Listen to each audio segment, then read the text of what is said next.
Thank you very much. Thank you very much to all you wonderful people who are here in St. Paul's constituency. Some of you may be for the first time. If it's for the first time, you are in one of the most beautiful places in this country. I must also thank all those who are on the campaign trail. I must thank all the young individuals who are walking step by step with me along this long journey. I must thank the in-between individuals, that is the young people who are also on this tour, and the senior citizens who are giving their support not just to me, not just to the United Progressive Party, but to your country. That is so important as we move forward to a further development of Antigua and Barbuda. I am not here tonight to talk about a man who is a disgrace to his family. I'm not here to encourage anybody to curse or abuse the parents and family of this individual, because each one of us here tonight have somebody in our family who does not live up to what we expect. You can't blame parents all of the time for things that our children do. Of course, we have some responsibility. But we should never ever, for 1 second, blame the parents and relatives of this young man. But I'm not here, as I said, to talk about the numerous bounce checks that he has been issuing throughout this country. Only God knows why he is not in jail today. Only God alone knows. I am not here tonight to talk about a man who has employed a number of persons and poor persons in this community and has not paid them. I am not here to talk about that.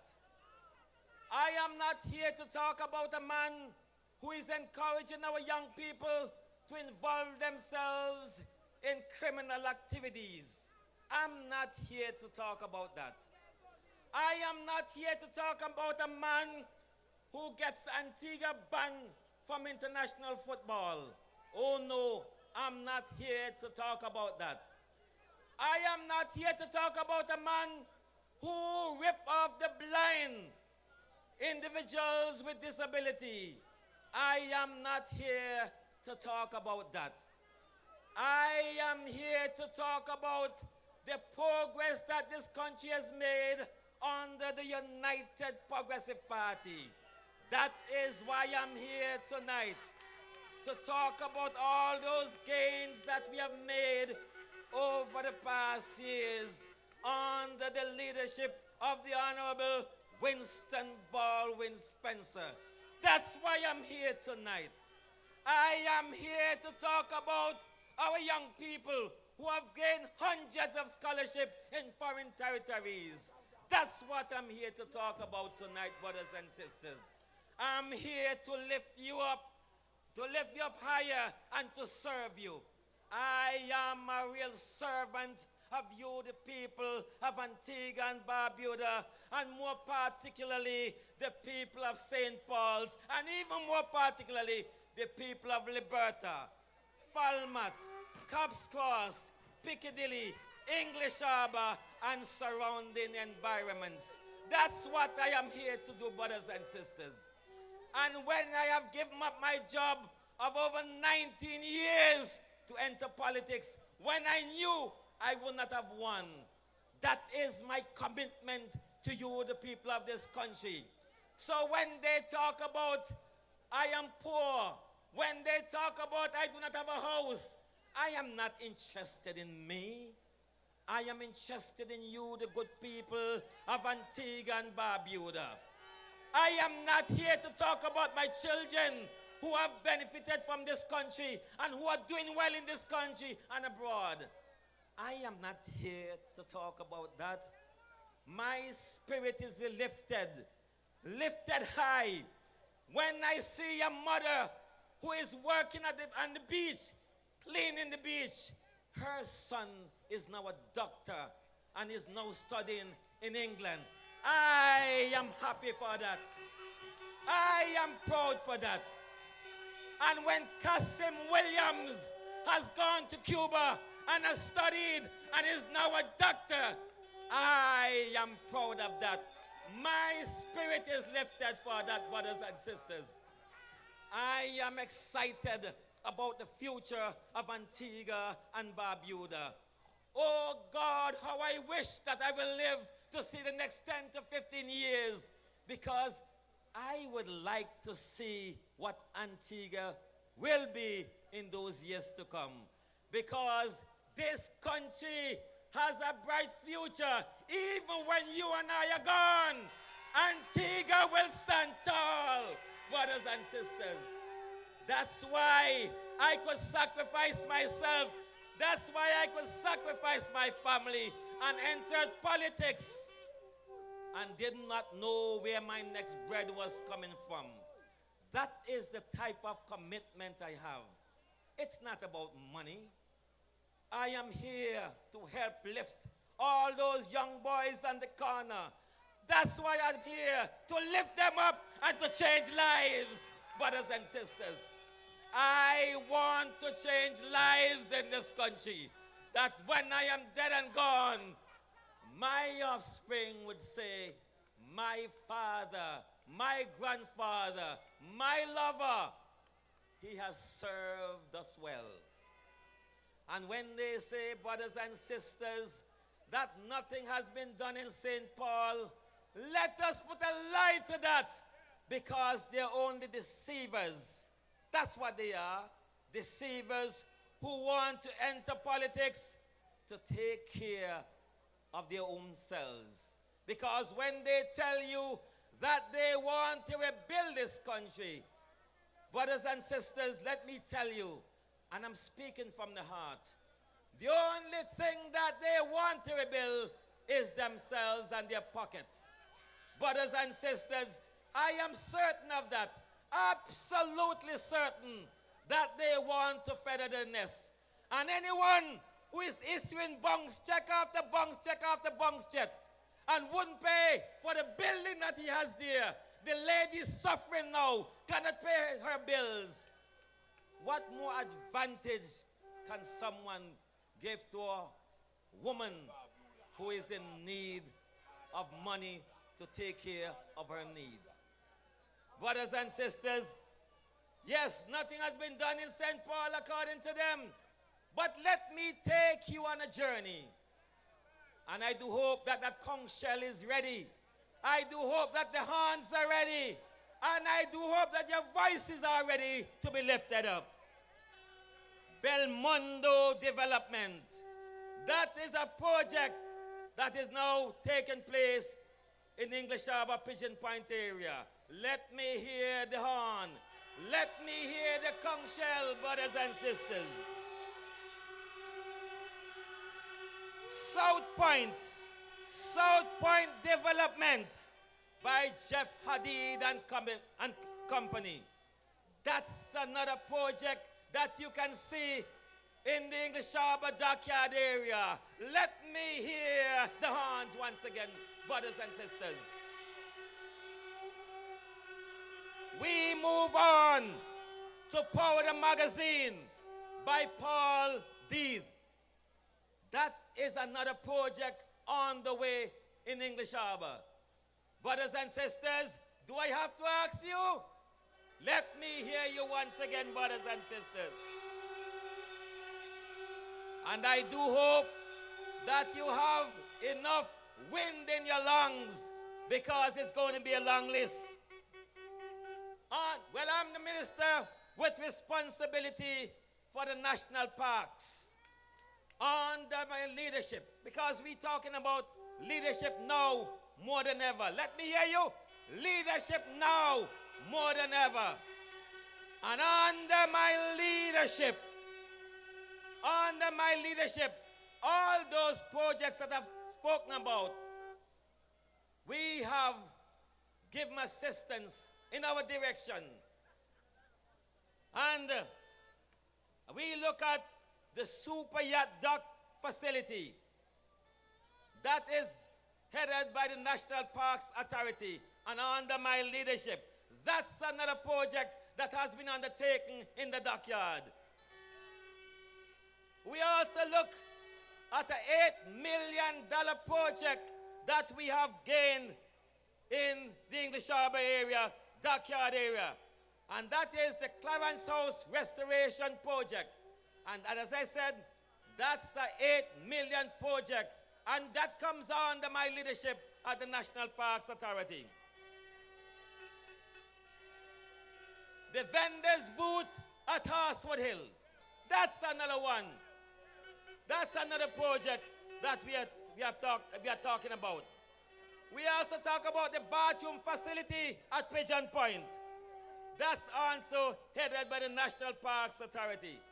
Brothers and sisters, those projects are in the at least cost millions and millions of dollars and are providing hundreds of works, jobs to our people, not just people from English Harbour, Dockyard and Liberta, but also from further afield.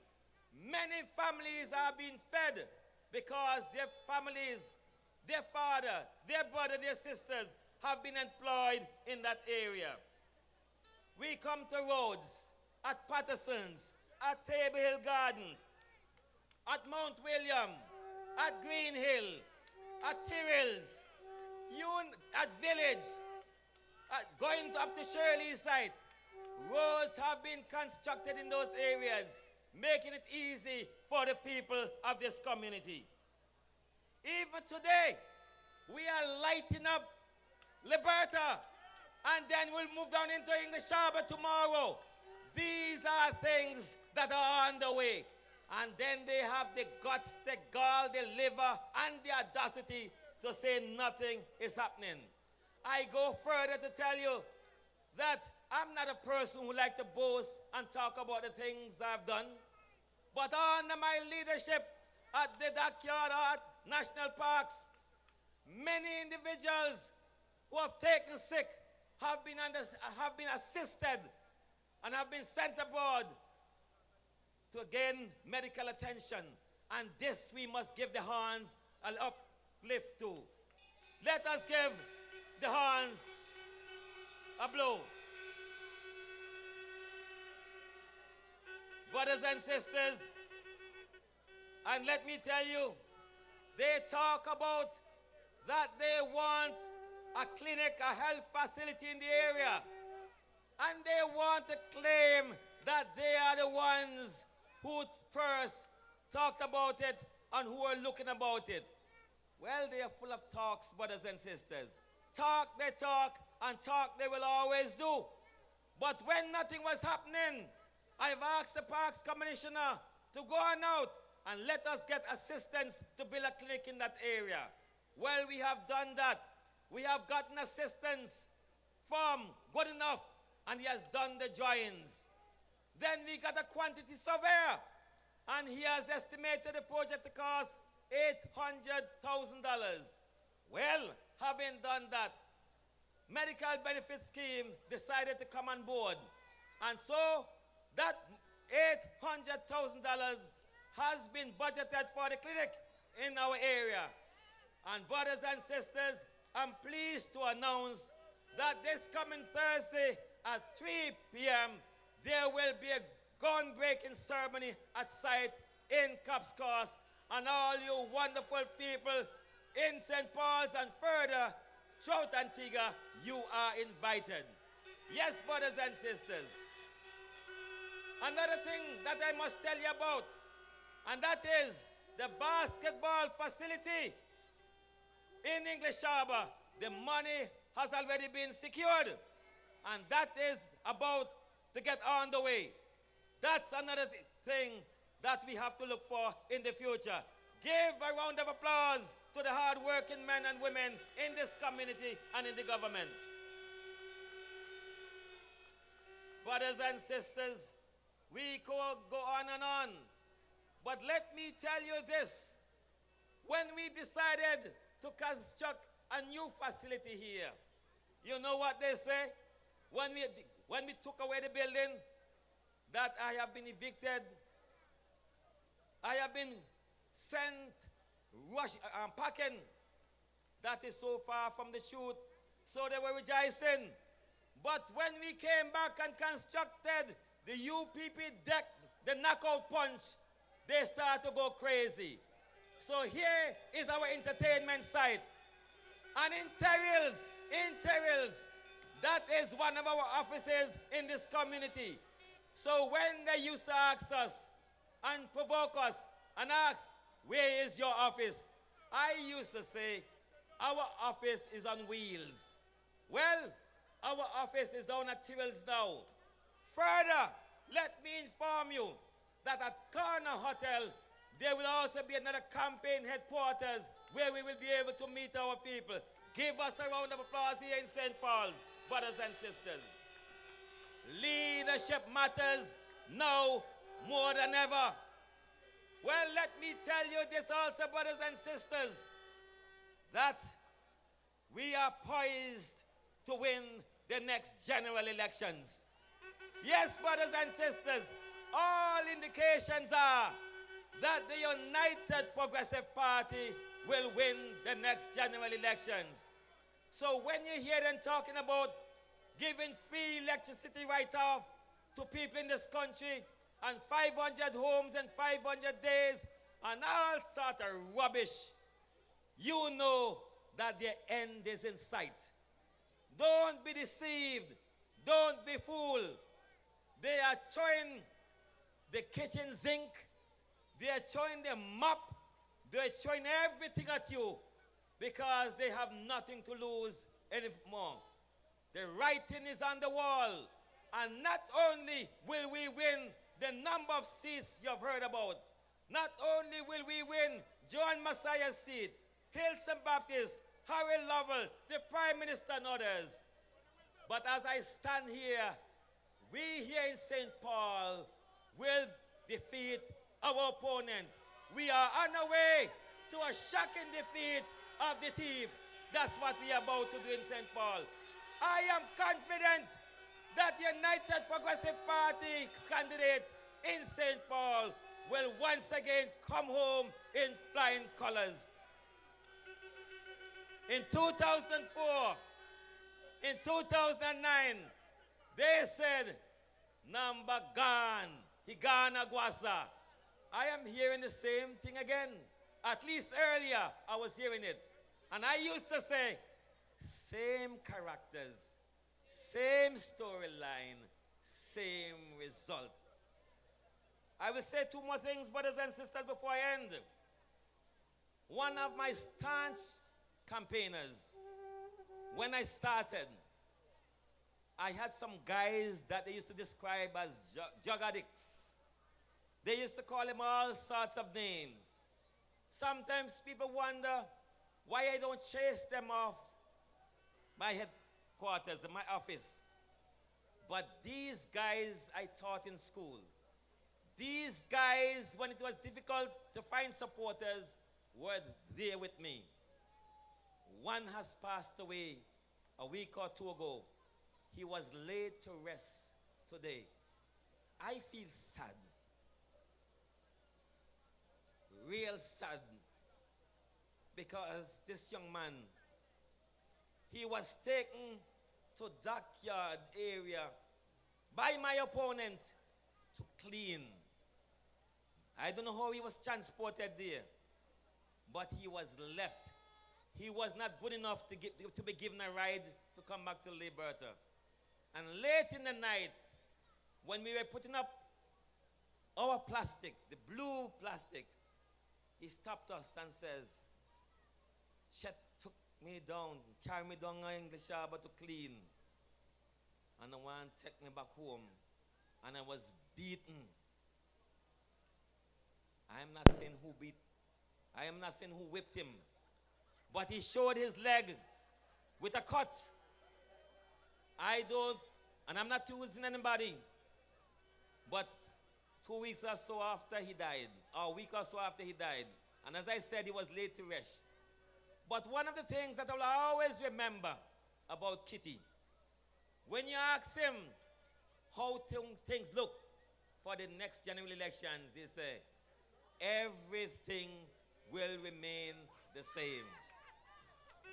May his soul rest in peace. There's another thing I would like to say tonight. And I will say it publicly, not because I want to show, but I want to say to my people in St. Paul's that my opponent and his gangsters, I say gangsters, because some of them need to change. And I don't know they're looking for violence in this community. They want to stage violence in this community. And even though my opponent is not around, I can assure you, brothers, he has his hands in whatever is taking place here. I do not want to retaliate. I do not want to retaliate, and they know me in this community. But they are pushing the button. They are pushing the button. And I'm warning them to stop it. To stop it. Because you can only push a man this far and no more. I am warning them in this community. We are brothers and sisters together to develop our community. You can have your side. I like the banter, you know, I like it. I like the banter, I love it, I enjoy it. But don't rest hands and body. Don't do that at all. And let me say, brothers and sisters, something happened in this community a couple of days ago, where a young child, I believe, lost an eye. Lost an eye.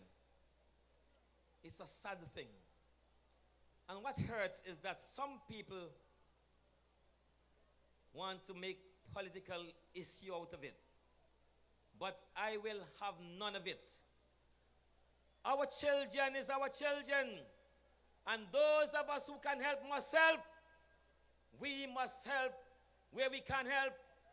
I have helped many people in this community, whether they're back the other side, and you know what I'm talking about.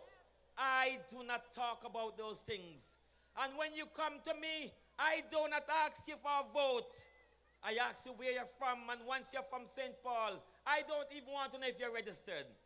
I take you and I assist where necessary.